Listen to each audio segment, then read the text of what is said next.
กูไป มึงปล่อยกูเดี๋ยวนี้กูสิหนีกูโกงอยู่กูอยู่ไปกูก็ตายไปกูสิหนี ลมก่อยก่อนลมกับก่อยก่อนดู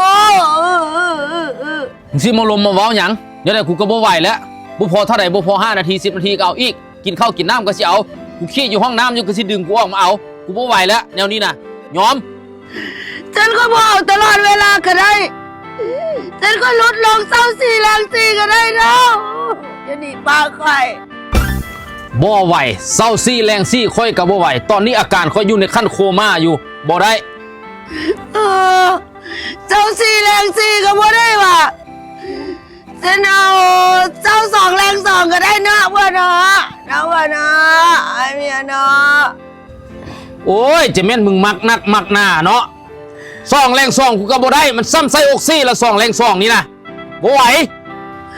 โอ้ยเจ้าก็ได้เนาะเอ้ยเจ้าสองแรงสองก็บ่ได้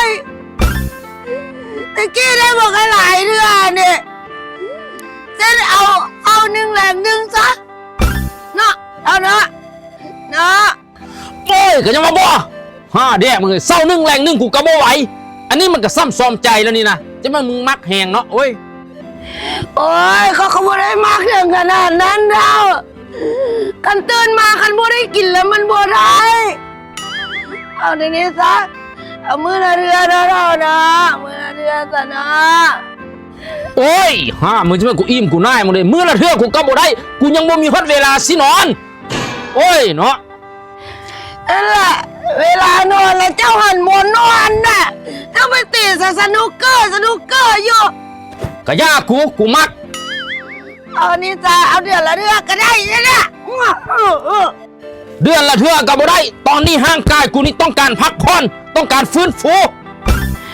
เจ้าละมีแต่ข้ออ้างกับข่อยไว้เมื่อละอันนั้นเมื่อละอันนี้อยู่เอาจะได้ปีละเดือนก็ได้สินะปีละเทื่อนี่พอฟังได้โอเคสิกรัต โอเคเราห้าม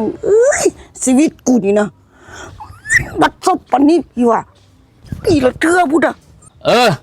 สันจะท่าค่อยสิออกไปซื้อดอกไฟมาแปลงอยู่หน้าเฮือนนี้มันมอดได้3-4 มื้อแล้วมันบ่หุ่งจะท่าค่อยเบื่อเดียวเด้อ ซื้ออยู่ห้านใดล่ะ